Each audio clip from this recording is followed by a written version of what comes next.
I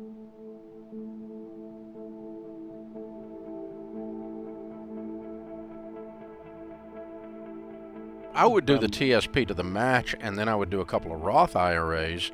And if that doesn't get you to the 15%, I'd put a little more in the TSP to get you there. But I would be doing baby step 4 at 15% of your income going in, and then work on getting the house paid off beyond that. Baby steps 4, 5, 6, right? They work simultaneously, which is what we teach there.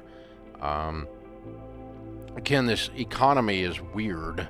In an inflationary economy where there's a labor shortage, we can't get workers in some areas, and we're seeing people's paychecks going up. Oh, wages are up with inflation. Wages are way up. Everybody's saying wages aren't keeping up with inflation. Well, yeah, some aren't, but most are. And in many cases, wages are causing the inflation because every loaf of bread you buy had to be put on a shelf by someone that's now making $20 an hour, used to make $10 an hour. And guess what? That's built into that cost of loaf of bread. So you want to know why the loaf of bread went up? That's what it was. It wasn't the magic bread fairy that did it. It was the cost of putting the bread on the... Oh, and by the way, the gasoline or diesel fuel that delivered the bread, because of the Biden administration's energy policies have driven gas. They're responsible for that portion of inflation. The rest of it they're getting blamed for, but they're not responsible for. But either way, politics aside, arguing about that doesn't matter. The bottom line is that it's very weird in this situation. The stock market's down. That's right. Because companies, a lot of them are making more than they've ever made. Mm-hmm. Yeah, it's just a gloom and doom. There's a black cloud over the market. There is, and then there's a lot of headlines out there, that tend to make people freak out. I saw a couple that popped up last week. There might be a recession, and then that's gone quiet. And I think what's important, Dave, I'm glad you bring up this weird economy, is because we do have some artificial things that happen as a result of the pandemic, right? So you had a lot of infusion of cash from the federal government into the marketplace. Unemployment was up and down. Now it's at historic lows. Wages at an all-time high. The labor market's going to continue to be hot, probably for the next couple of years, just because there still is this gap for employment. They're looking for, companies are fighting other companies, and it's a grand game of musical chairs, if you remember that elementary school game.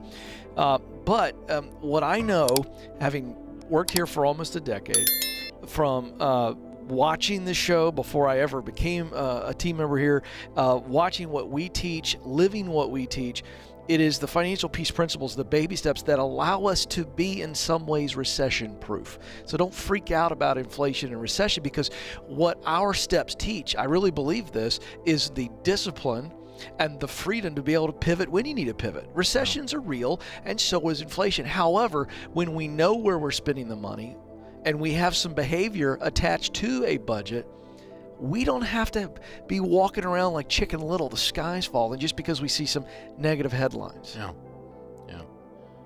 But here's the other thing that goes with this. We're not talking really about Kevin's question at that point. But back to Kevin's question, we do not teach to, and have not lived for decades, 3 of them so far, to jump in and out of the stock market. That's right. You talk about the roller coaster based metaphor. on what it's down. No one gets hurt on a roller coaster except those that jump off the middle of the ride. That's so, right. Yeah, the market is down right now. It is down. When will it come back up? I do not know. That's right. I also try not to predict the weather. Those that do predict either one are scary people, because they're wrong most of the time and they get to keep their jobs, and it's amazing to me. Mm-hmm. So yeah, that is a good one. But anyway, that's the thing you want to do is you want to have a long-term mindset with your retirement planning.